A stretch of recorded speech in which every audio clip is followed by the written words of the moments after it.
کہ میں نے بیعت کی ہے، بوسنین نے لکھا ہے مجھے خط، کہتا ہے میں نے بیعت کی ہے لیکن میں آپ کو بتا دینا چاہتا ہوں کہ کیوں کی ہے۔ کہتا ہے میں نے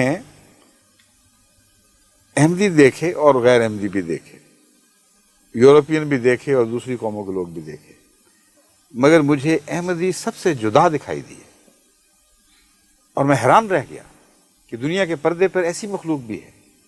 جو دن رات بھلائیوں کی باتوں میں مصروف اور خدمت دین میں مصروف، خدمت خلق میں مصروف، ان کا شغل ہی اور کوئی نہیں، اور جہاں میں جاتا ہوں جس مجلس میں بیٹھتا ہوں یہی باتیں ہو رہی ہیں، کوئی غریبوں کی مدد کی باتیں کر رہا ہے، کوئی دین پھیلانے کی باتیں کر رہا ہے، اور ایک جماعت ہے جو اس کام میں ڈوبی پڑی ہے۔ وہ کہتے ہیں مجھے نہیں پتا مولوی کا اسلام کا کیا تصور، وہ لکھتے ہیں کہ میرا تصور وہی ہے جو تم ہو، بس مجھے کسی دلیل کی ضرورت نہیں ہے، میں نے احمدیوں کو زندہ اسلام کے طور پر دیکھ لیا ہے۔ اور یہ اکثر جن کی باتیں کر رہے وہ پاکستانی ہیں، جو نام لکھے ہیں وہ سارے پاکستانی تھے،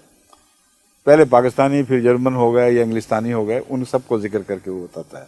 کچھ انگلستان کے نوجوان ہیں، کچھ جرمن سے جانے والے، جرمنی سے جانے والے ہوں گے۔ تو اب میں یہ بتاتا ہوں کہ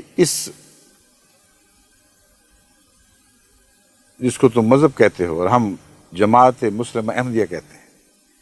اس جماعت نے تو اب بڑھنا ہے اور بڑھنا ہے اور آگے بڑھنا ہے، کیونکہ محمد مصطفیٰ صلی اللہ علیہ وسلم کے اخلاق سے نور یافتہ ہے،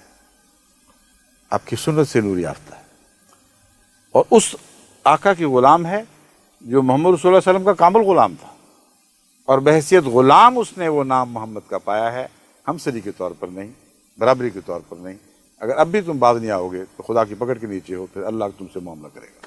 السلام علیکم ورحمۃ اللہ۔